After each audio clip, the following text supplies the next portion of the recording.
आप इतना अच्छा एक तो बोलती हैं और साथ ही साथ आप इतना अच्छा काम कर रही हैं। तो आप गरीब बच्चों के बारे में सोच रही हैं। लोग जी, आज इतने अच्छे, इतने अमीर हो जाते हैं, अच्छे-अच्छे सेलिब्रिटी भी आज ये नहीं सोचते हैं, आज वो पैसा कमा रहे हैं तो वो अपनी एक लग्ज़री लाइफ़स्टाइल जीने लगते जी, हैं। जी। और आप मैम अच्छा पैसा कमाने के बाद भी गरीबों के बारे में सोच रही हैं, गरीब बच्चों के बारे में सोच रही हैं, फाउंडेशन चला रही हैं।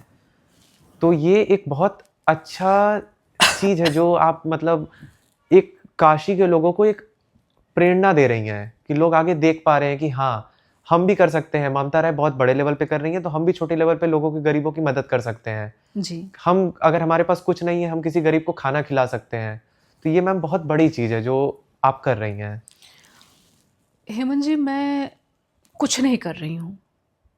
मैं सच में मैं बता रही हूँ, मैं कुछ नहीं कर रही हूँ। कोई है जो करा रहा है मुझसे, कोई है जो मुझे बदल रहा है, कोई है जो जिसने मुझे चुन लिया है। ये सब कार्य के लिए चुन लिया है। आप देख रहे होंगे कि मैं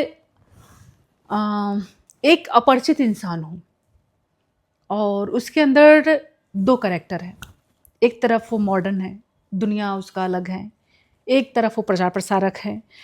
एक तरफ अभिनय क्षेत्र है उसका, जहाँ वो हर तरीके ड्रेसिंग सेंस उसका है। आप देख रहे होंगे जो मेरी ड्रेसिंग होती है उसको लेके काफ़ी कंट्रोवर्सी हो जाती है कि एक तरफ आप धार्मिक बन जाती हैं, आध्यात्मिक हो जाती हैं, दूसरी तरफ ऐसी हो जाती हैं, कुछ समझ में नहीं आता, कुछ समझ में नहीं आता। तो समझने समझाने की ज़रूरत नहीं है, क्योंकि यहाँ की जो दुनिया है मेरी, जो मेरा मॉडर्न लाइफ़ है, यही है जो मुझे कमाना खाना सिखाया। उसी कमाने खाने से मैंने बचाना सीखा। बचाकर मैं उसी पैसे से लोगों को देना सीखा। तो यही दुनिया है मेरी, और दूसरी दुनिया तो मेरे हाथ में बाद में आई। जब मैं देना शुरू की, करना शुरू की, तो लोग मुझे देखना शुरू किए, पसंद करना शुरू किए। शुरुआत मेरा यहीं से है, क्योंकि तकलीफ़ें मैंने भी बहुत देखी हैं और बहुत संघर्ष किया है। बहुत छोटे सी उम्र में तकलीफ़ों को हर मोड़ पर देखा है, ठोकर खाते हुए अपने आप को देखा है। और मैं सोचती हूँ कि कभी कोई मुझसे ऐसा सवाल करेगा कि ममता के जीवन की कहानी क्या-क्या रही? तो मैं ममता के जीवन की जो किताब है, उसका कौन-सा अध्याय खोलूँगी मैं? कौन-सी कहानी मैं पहले सुनाऊँगी? क्योंकि ममता के जीवन की कहानी तो बहुत ही संघर्षशील रही है। आज जो ममता हँसते हुए, चलते हुए दिखती है, इतनी बोल्ड, इतनी कहते हैं ना कि एक ऐसी पर्सनैलिटी लोग बोलते हैं कि जो आई नहीं सामने। वो ममता अपने आप को कैसे बनाई होगी ऐसा? कितना वो कठोर बनी होगी, कितना कुछ सहा होगा उसने, कितनी तकलीफ़ों को देखा होगा। हँसता-खेलता वही चेहरा अचानक से गंभीर हो जाता है और वो बड़ी-बड़ी बातें करने लगता है, बड़ा सोचने लगता है। तो कुछ तो हुआ होगा। और ये जीवन है, कहानी सबकी होती है हेमंत, और किसी की छप जाती है और किसी की छुप जाती है। मैंने थॉट्स में भी अपने लिखे हुए थे, और बस एक ऐसे ही कहानी है ममता की भी। और बस यही मैं सोचती हूँ कि कौन-सा अध्याय आपको बताएँ आज हम, कौन-सा अध्याय ना बताएँ।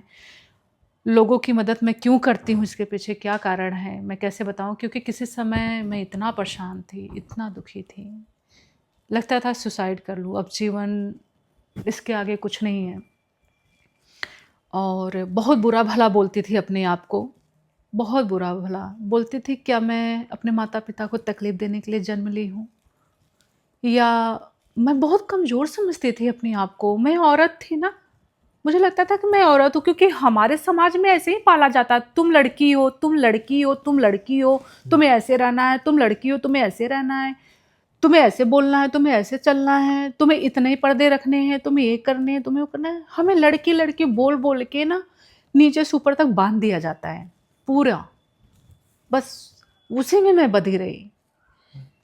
लेकिन जब वो लड़की बुरी परिस्थिति में पड़ती है ना, तो ये क्या है ना, यही लोग सिखाए नहीं रहते हैं कि तुम घबराना मत, तुम टूटना मत उस दौरान।